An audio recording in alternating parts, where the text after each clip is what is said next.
Olá, amigos queridos, e vamos para mais uma leitura do livro Novas Mensagens de Luiz Sérgio, psicografado pela Alaide Silva. E o vídeo de hoje vai ser super curtinho, porque quem notou, eu pulei o capítulo 3. Esse livro ele não é numerado, os capítulos não são numerados, eu não prestei atenção e pulei do capítulo 3, eu fui para o 4 e li o 4 e o 5. Então vamos voltar, vou ler o 3, somente o capítulo 3, para eu conseguir organizar na playlist, para ficar tudo bonitinho, e depois nós retomamos os capítulos 6 e 7.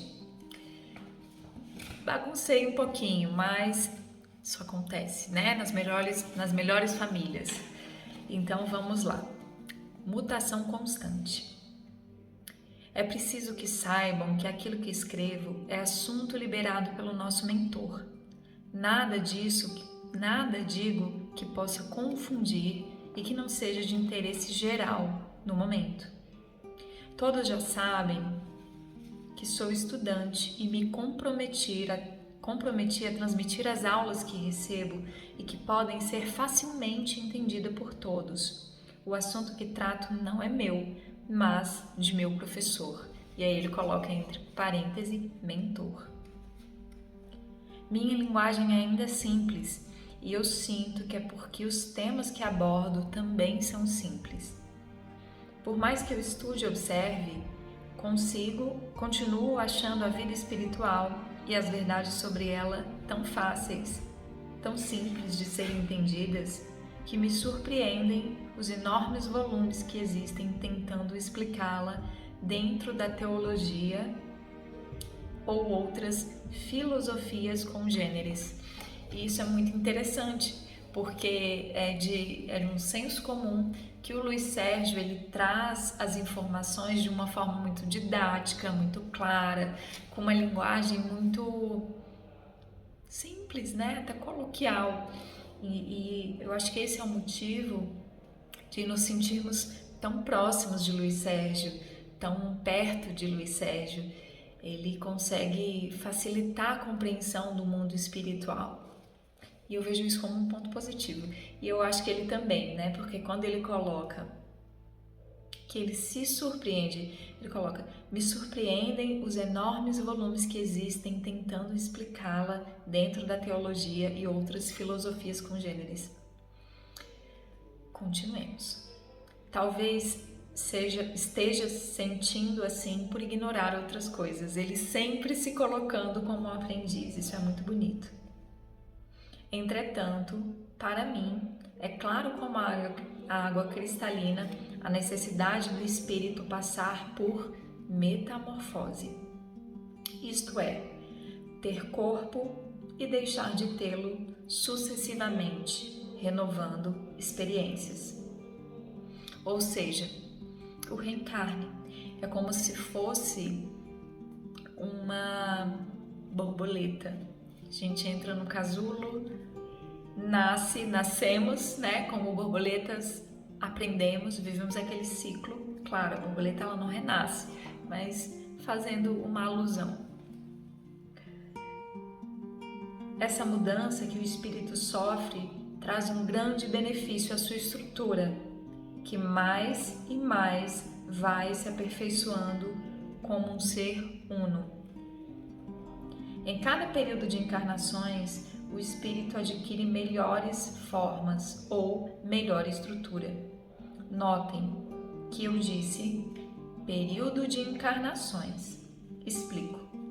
Numa única encarnação, dificilmente um espírito poderia adquirir uma característica nova para complemento seu, pois cada aquisição é feita sob imensos sacrifícios e uma transformação abrupta não deixaria margem para que se desse adaptação. Eu vou ler de novo porque esse trechinho é extremamente importante. Numa única encarnação, dificilmente um espírito poderia adquirir uma característica nova para complemento seu, pois cada aquisição é feita sob imensos sacrifícios e uma transformação abrupta não deixaria margem para que se desse adaptação. Ou seja, nós levamos muitas e muitas vidas para adquirir diferentes características, sejam elas positivas ou não. Então, é a experiência que torna aquela característica parte deste ser. E vamos continuar. Há ainda a considerar as leis naturais que são mantidas no sentido de não aniquilar o ser espiritual, cerceando em seu progresso. Logo, para qualquer aquisição que o espírito faça em suas condições, com certeza terá lutado durante umas 8 a 10 encarnações sucessivas até que se firme bem na conquista. Ou seja, meu filho lá atrás. Ou seja, vamos supor que a pessoa ela tem uma fé inabalável, tá? Tô colocando a fé, mas a gente poderia falar sobre várias outras características. Uma pessoa honesta, honestidade, tá? Vamos lá. Não foi adquirida em uma existência só. Essa característica, essa qualidade, ela foi adquirida ao longo das suas encarnações, né? Provavelmente essa pessoa foi provada nesse sentido várias vezes, passou no teste, reforçou aquilo em si, e aí sim, aquilo passa a ser inerente de seu espírito.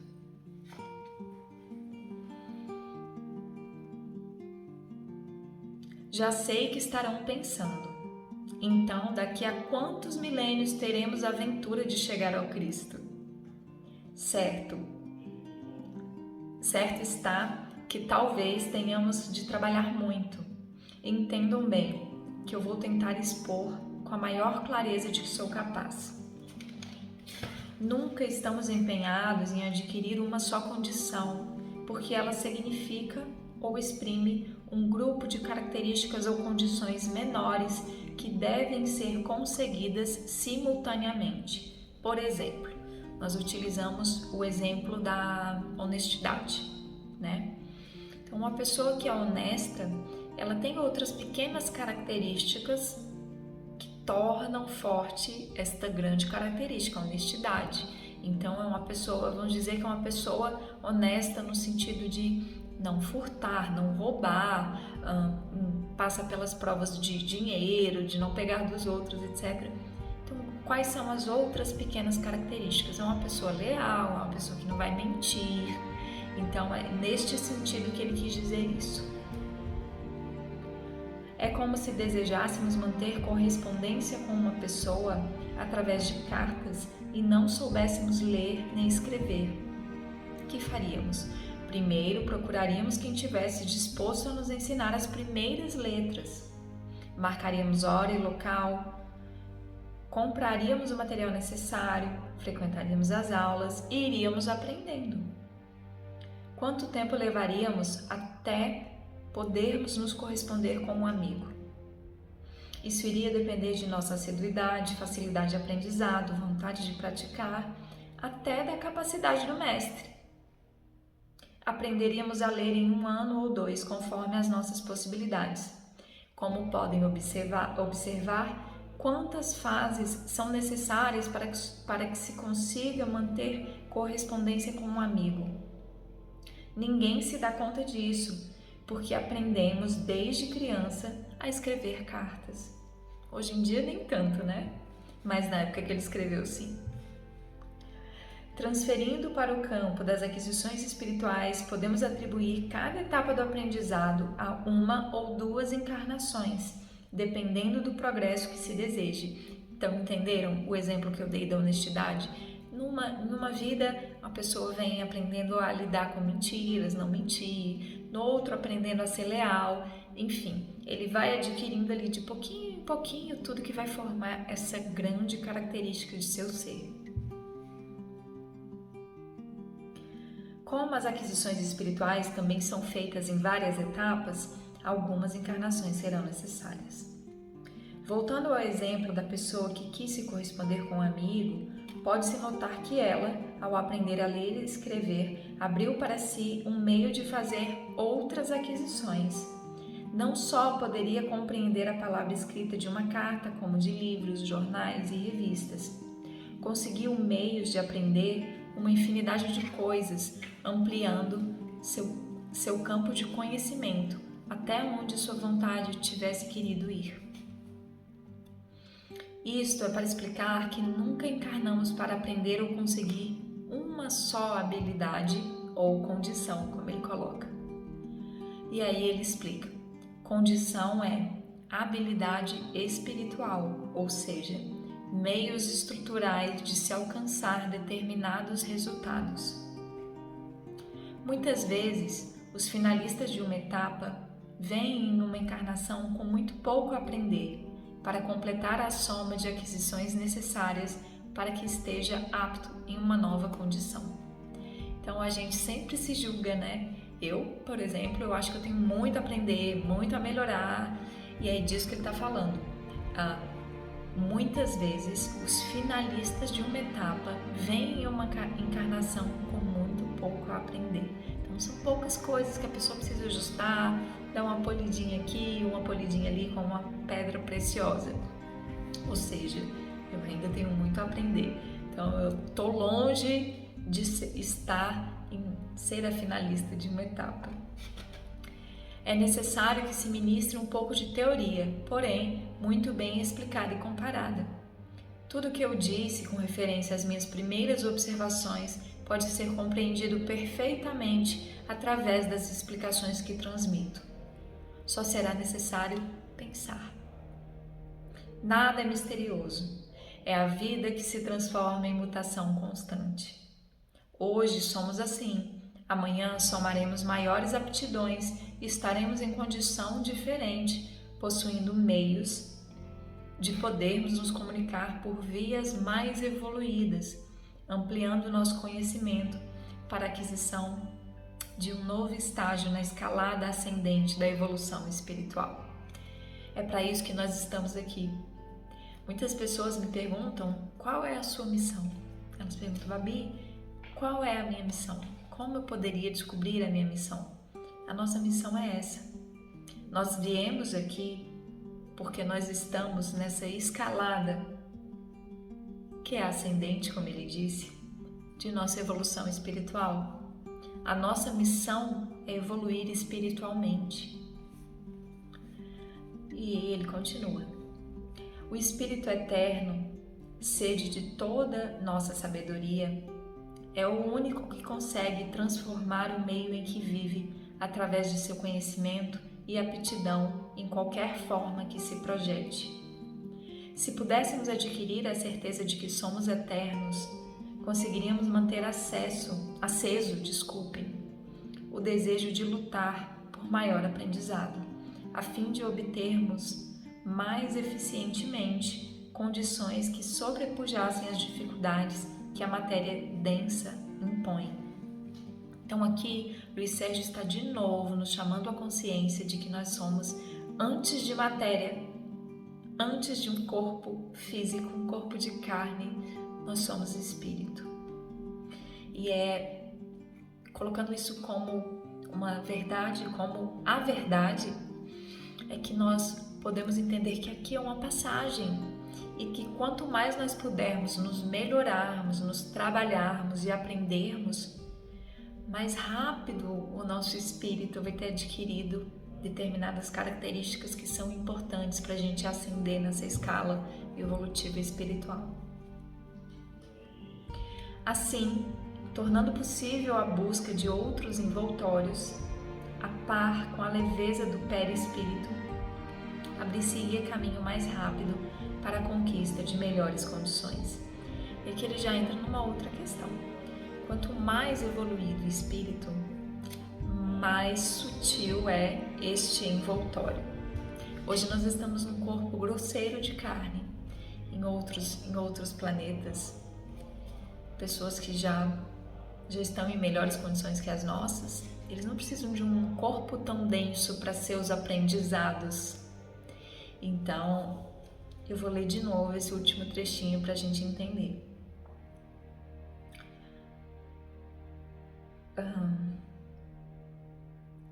Vou voltar um pouquinho mais, ó. Se pudéssemos adquirir a certeza de que somos eternos, conseguiríamos manter aceso o desejo de lutar por maior aprendizado, a fim de obtermos mais eficientemente condições que sobrepujassem as dificuldades que a matéria densa impõe. Assim, tornando possível a busca de outros envoltórios, a par com a leveza do perispírito, abrir-se-ia caminho mais rápido para a conquista de melhores condições. Mensagem de 24/4/1975. E finalizamos assim o capítulo 3, que ficou para trás. Felizmente, as mensagens aqui elas não são contínuas, né? Como no o mundo que eu encontrei. Era um aprendizado atrás do outro e uma mensagem poderia se linkar a outra para a gente entender o que ele estava aprendendo. Aqui não, aqui a mensagem que você abrir, as novas mensagens, nenhuma está muito ligada à outra. São reflexões de seus aprendizados. Então não tem problema ter acontecido isso. De qualquer forma, voltamos ao capítulo 3 e lemos, né? Para a gente não deixar nada escapar. Afinal de contas, tudo que Luiz Sérgio fala é precioso. Espero que vocês tenham gostado. Espero que o capítulo de hoje traga algumas reflexões para vocês. Se ficou difícil de entender, volta o vídeo, escuta de novo. A cada vez que eu leio, por mais que eu já tenha lido aquela mensagem, eu tenho uma percepção diferente e eu entendo um pouco mais. Então, esse é o nosso objetivo, esse é o único objetivo desse trabalho e aprender com vocês, junto com vocês. Espero que vocês tenham um lindo fim de semana. Voltamos na próxima semana com a leitura de mais 2 capítulos. Fiquem com Deus.